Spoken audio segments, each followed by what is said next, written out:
Hey guys, I hope you're well. As Lebz, the serial entrepreneur, I've now decided to start a podcast. On the podcast, we will be meeting small to medium business owners, discussing their challenges, where they started, where they're at currently, where they hope to be in the next 5 years. If they're looking for funding, we'll be discussing funding options, grants, and all of that stuff. So, this is basically where our podcast will start, where we'll be comfortable to chat, interact, and get to know each other, and obviously help each other because the business world, as a small business, you literally go through the most. And there's not many channels that actually help us, especially here in South Africa. Okay, there's government channels, but it's really hard to access them, and there's hoops to jump through, and there's no real way for small business owners to chat to each other and help each other. Because one thing that I've realized about South Africa, not in a bad way, but there's always somebody trying to pull you down because they're not happy that you're where you're at in your business or your life. So let's help each other and let's join forces. Anyway, before we get into all of that, let's discuss Lebs, the serial entrepreneur. So for me, I guess I could say that I always wanted to be a business person, but where I actually started with business, I guess it was in high school. So I think it was what, grade 10? Yeah, grade 10, I made a few wigs. Okay, so what actually happened was I was going to get a certain hairstyle done, and I decided last minute that I didn't want to do that hairstyle anymore. I wanted just normal braids. You know, those normal the braids with the thick knot at the end. Yeah, I decided to get that done instead. So I was sitting with this, I think it was Havalian free tress, excuse me if I'm saying it wrong, hair piece at home. And I was like, what am I going to do with this? And, my mom was also starting to be like, you wasted my money. You know how black moms are. So I decided to make a wig. I was like, okay, so that there's no drama about wasting money, let me make the wig. So I went up to the nearest mall, I got a wig cap. I did not have a mannequin head, I didn't even have a crochet needle. So I basically figured it out as an entrepreneur would. I made this nice afro wig. It was not the best, but it was a wig. It was wearable. And then we had, I think it was a school play or something. There was something going on at school and I brought it to school. So one of the girls in the grade saw this wig and she was like, can you sell me that or can you rent it to me? And I was like, no, this is my first one, so I'm not going to sell it to you, but what I can do is I can rent it to you. So I rented her the wig. She paid me the money I needed. And every once in a while, when she needed to go out, she would rent the wig. And so I realized that, I've got a knack for this business thing. I started making a few more and all of that. And yes, I was renting out and selling a few wigs here and there. Fast forward grade 12, no? Yeah, grade 11, grade 12, somewhere there. So I have this one family member who ended up losing his job. So my mom was basically helping. And, with the family structure that I had, my mom is a domestic worker. The money there is not it, guys. Um, I wish people would pay their helpers a little bit more because, wow, they carry a lot. So between school and helping the family member, I saw that there was a gap. So what I did was I started selling clothes online. With the selling clothes online, I would go on to, I can't remember what the site was. It was not Alibaba, but there was another weird site that I would go onto and then order the stuff if somebody placed their order. And then once it arrived, I would then send it to them or I'd give them where the post office is. And it was a really not well thought out business. But that was me as a kid running my business. I made a little bit of money there. I was also able to help my mom send to a family member and help myself and all of that. Comes grade 12. So my now husband and I were going to matric dance together, but the family dynamic always. I feel like as business owners, we start because there's a problem in the family. So we then decide, let me make money, and then boom, you're an entrepreneur. But anywho, with him and his family, they have their dramas. One day, on my channel, I will get into all of that when we get to know me as a person personally.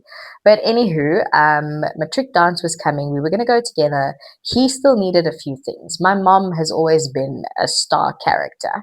Whatever I needed, my mom made sure. There's nothing that she didn't make sure of, which is also why some people think I'm a bit spoiled. I don't think so. I think I work as hard as everybody else, if not triple as hard, because, I make my own way in this life. I don't get gifted anything. But anywho, he needed a few things, so we then decided to start selling cupcakes. I remember the consumers teacher was also selling cupcakes, so that didn't go down well. But as an entrepreneur, I was like, we are doing this. You can bake. I've got the sales skill. Okay, to begin with, he was selling and I was helping because it was mostly him that needed the stuff. So he was baking, he was selling. He was selling, I think at first we were selling about 20, but he wasn't selling out because he doesn't really have the sales personality. He's not outgoing, he's really introverted. So one day I got fed up with him not being able to sell the cupcakes and they're returning home and his mom's complaining and all of that. So I took the container of the cupcakes and in between classes I sold. I remember I sold out the first container and then in between classes, I sent him a text. I said to him, where are you? Do you still have cupcakes? He says, yes. Okay, meet me by the matric stairs. I literally took the next container. As I take the container, kids start swarming. And the matric stairs were mainly for just matrics.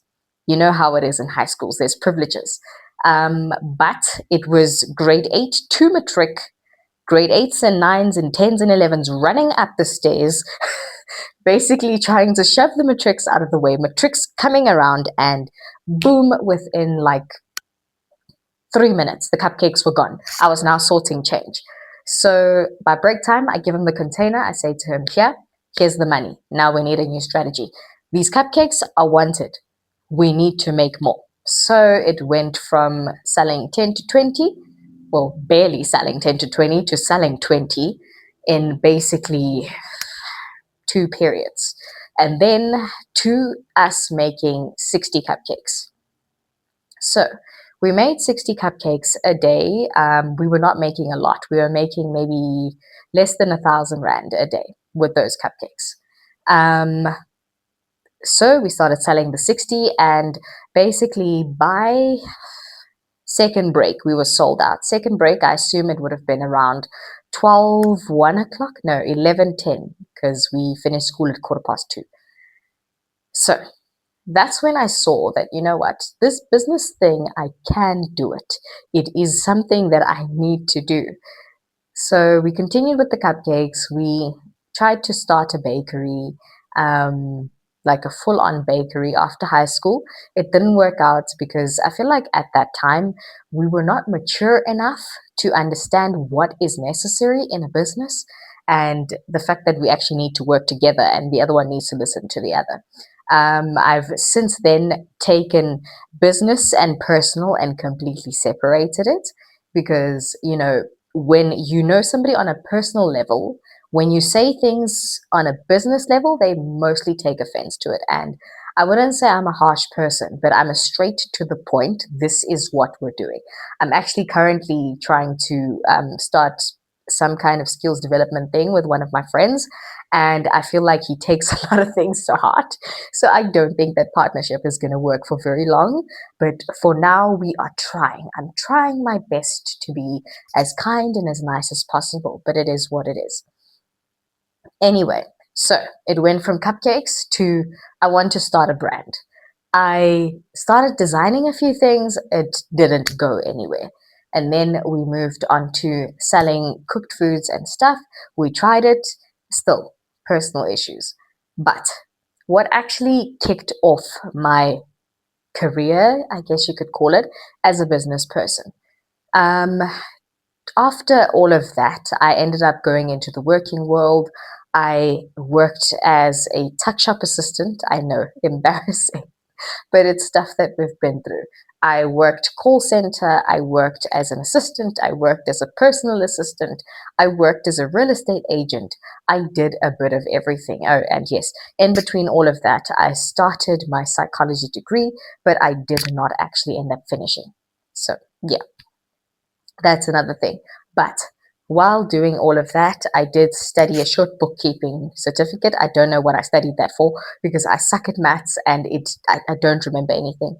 I did TFL. So with me, everything that I study it in the hopes to use it in the business world or to open a business with it. I did a TFL course and then I did a beauty course. But with the beauty, I was basically just refining the skills that I already had because I had a fascination with makeup, nails, the works since I was a teenager. I remember my one cousin came with her mom to come and see us, and I was actually going to go see one of my friends. So I had all this makeup on my face, and her mom was like, "Okay, let's go," because they had to get to where they stay, and they stayed like I think it was like an hour away. And the cousin was like, "No, no, no, no! I want to see this. Like, what is Lebo doing?" And at that time, I was doing the color correcting, this and this and this, a lot of heavy makeup. By the end of it, she was like, "Wait, what? Wow, okay, Label looks different." So that is where my love for the beauty industry started. I then did a course just to refine my skills and have something to say, I have studied this, this is my certificate. Then I started practicing a little bit, doing people here and there.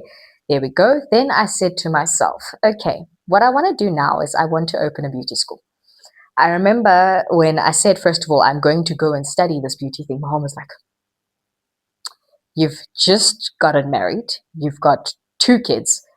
How are we going to do this? How are we going to manage? But we managed. Fast forward, I opened my beauty school with 6 tables, little camping tables, a massage bed that I bought for 500 Rand, and a few equipment for lashes. I literally got 4 mannequins. And what else? 4 mannequins, a little bit of makeup, and stuff for microblading and ombre. So, the first step to the beauty school, I said to myself, people don't know me. People don't know what I can do. So what I'm going to do is I'm going to offer free courses to 2 ladies. I put up the ad on the I Love Rambo group, and the ladies came. I was literally running it in the spare bedroom in our apartment that we were staying in at the time. The ladies came, the lady brought a friend and a friend. Eventually, I think it was like 5 free ladies that I was teaching. I taught them, they passed their course. While teaching them, because as a business person, you are very spontaneous. While teaching them, I decided, okay, no, I've got this under control. I am now going to start putting up ads to market my classes. I remember the first ad I put up, it was lashes for 900 Rand.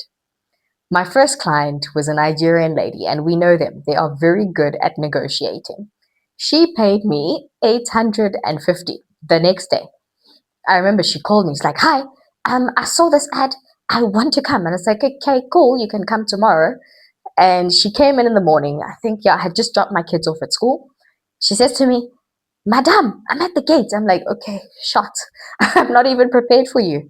So I open the gates. She comes in and she says to me, "Listen, madam, I need the course. I don't have money. I've got 850 and I want to do lashes and brow tint." I was like, "Okay, you're lucky. You're my first client. Fine. 850 it is."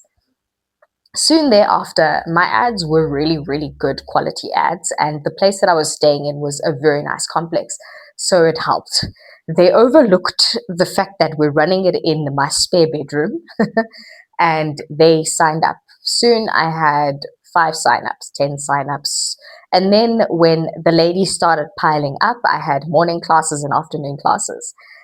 The chairperson of the complex was notified by my horrible neighbor next door and my horrible neighbor downstairs. I was upstairs. So one morning, as I was letting the ladies in, she calls the chairperson. He runs out and he sees.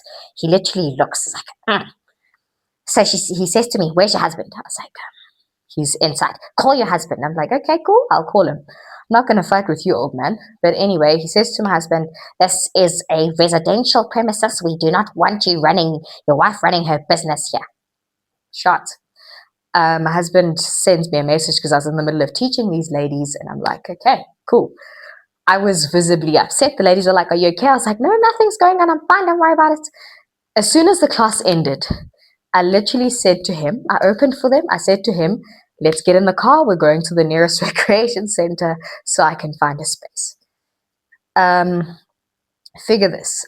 I had made about 6K that week. Now I need to spend on a space. Was not planned, was not budgeted for or anything. So I then take, I think it was 2,500 Rand, and I pay for 3 days to use the space because that was the end of the course that was left. Because at the time I was just running 5-day courses. So I pay for the space and I let the ladies know that the body corporate doesn't want me running my school there anymore. We keep it moving. But now I'm thinking, I'm getting inquiries and new students want to come in next week. And this recreation center is super expensive. I'm going to be running at a loss. So I look around. I remember this other space that I saw when I wanted to run my digital marketing agency. I've been through a lot, guys. Digital marketing agency did not work out at the time because I had I wouldn't say I had knowledge on digital marketing, but I wasn't running a digital marketing thing. I ended up trying to sell fiber with agents instead of doing digital marketing. It was a mess. As business owners, we go through our stages. Anyway, I went to the space. They said to me, 2.5 rent, 2.5 deposit. I literally said to them, I'm coming. It's Saturday. I know you're closing, but I'm coming. Got into the car, drew quickly, threw the money into my handbag, and then drove as fast as we could back to them. I remember literally taking my handbag. I had a little Tosco bag. Those of you who know me with that little brown Tosco bag. I literally took it, tipped it onto their counter, and I was like, here's your 5,000 Rand counted. They counted and they were like, okay, here's your key. When would you like to move in? I said, now. They said to me, there's a guy who stays on the premises. He can help you move in. I'm leaving. That was the receptionist telling me that he's going. He has to go have his weekend. So guess what? Kids in the back, massage bed, everything. I loaded everything up and I set up shop. When I set up, I did not have a desk. I did not have a chair. So I had arranged that they put in a chair and a desk on Sunday or Monday morning. Monday morning, when I started, I got my chair and my desk and whatever. So as that big drama happened, it passed and then I moved on. We put up more ads, we put more focus because now it was an actual business. It needed rent, it needed lights, it needed electricity, it needed more equipment, and I needed to keep the business going. So we changed up our ads, we ran more ads, we improved our furniture. The walls were brown when I got to the place. But I was like, okay, I can't afford to paint these walls now. What I need to do is just get this business on its feet. Long story short, by month 1, I had made 30,000 Rand in profit in an industry where most people look down on it. Most people are like, you're a beautician. Wow, you're a joke. So, business, I wouldn't say find what you love. Just find what you can do, what you're good at, and do it. And with everything you do, just try. You don't know where it's going to lead you. So that was me. After that, we were basically living off of the beauty business, and my husband was helping. I was doing as much as I could. Then I had to move to a bigger shop. Then we realized that, he needs something to do. Well, while we were still at that first location where I actually had my premises, he started doing real estate. We were a team of sorts. I would find the listings. I hired an assistant to find the listing. The worst move you could ever make because the person literally did nothing. But that's generally how it goes when you hire people that are inexperienced. Anyway, long story short, then we started once we moved shop, we started with a property management company. We got our principal agent, the works registered, everything. Now, With that business, I put it in my husband's hands. That was a look, the business property industry is a very good business to have, but the problem comes in when you don't really know how to deal with the agents. Because keep in mind, we had the principal agent, but she kind of took a back seat with everything. It was up to us to make sure that these agents are doing their stuff. She was more into her tea gardens, what. She got her certificate, her PDE 5, but she kind of focused on yoga. She just got it and she was like, oh, good thing, I've got it now. Let me put it aside. So she had a passion for property, but not as much as I had and he had. So he ran the company for a bit. I was heavily pregnant at the time, so I didn't want the stress because I'm sure the people that have worked in real estate, you guys know the stress. Everything needs to be done on time, done right, documented, this and that. So I tried to stay away. I took a back seat and I was like, I'd rather do my beauty. Yes, there are some troublesome students, but I can handle that. Okay, so we did that. It didn't go as planned, so we ended up shutting that down. And currently, the beauty school also went a little bit after I had my baby, but we won't get into that right now. Currently, where I'm at is I am running the beauty school a little bit. I've got the cleaning company. So the cleaning company, it actually got started last year because I saw that the beauty industry, there's a lot going on. There was a lot going on in my life after I had my last born. So I didn't really have a space to run from. As I said in my videos, I've been running it from my house. And you know, when you run from your house, it's not professional. People don't feel that you can actually teach them. And also, if you're staying in a premises that's not up to scratch, they kind of judge that before they actually get to know what you can do and all of that. Anyway, so I started the cleaning company. The cleaning company was initially started because my mom has worked for a family for a very long time, but you know, as time goes, people grow apart. She wasn't really feeling as happy to be there anymore. So instead of what she usually did was every morning she'd help, even on the days that she wasn't working there, as gratitude. She said to me that, you know, she needs extra work. And I said to her, okay, well, I can find you jobs. Initially, the plan, well, she was asking me to help her find jobs. And I was like, oh, I've worked in the property industry. I know how to speak to owners. Owners actually love me. So let me offer them a service that most of them need, because before the tenant moves in, either they've done repairs or the last tenant leaves the place in a state and now they don't know what to do. So I was like, okay, cool. I can do this. So I basically started it like that. When we began, it was just my mom and I cleaning. My husband would help as well. But now we've grown it to the point where I don't clean. I don't want to hear about cleaning. It is my worst nightmare. I hate cleaning. I'll do it at home, but it's not my forte. Um, I hire ladies on the day that I need them, and then they go in, they clean. At the end of the day, I pay them, and that's what we do. We first started off with just general cleans, then we moved on to general deep cleans, spring cleaning, decluttering, the works. And then we also started doing carpet cleaning. Carpet cleaning is quite an interesting thing. So with the carpet cleaning, my husband actually took a course where my business was at first, because it was a big cleaning company. They just had extra office space in there. So we also do that. And now I've recently learned how to do carpet cleaning. I actually helped to clean a carpet a few days ago. It was a nightmare. My body is still recovering. Oh my gosh. But anywho, besides for that, what I also do is I do digital marketing. So from 2021, I've been doing short courses in digital marketing, social media management. I also did a short stint with web development. Worst course I've ever taken. it really taxes you because you have to remember this, you have to do this, and you have to do that.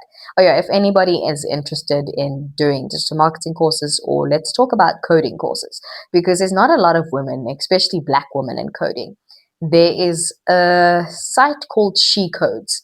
They give you free courses and there are some paid courses as well.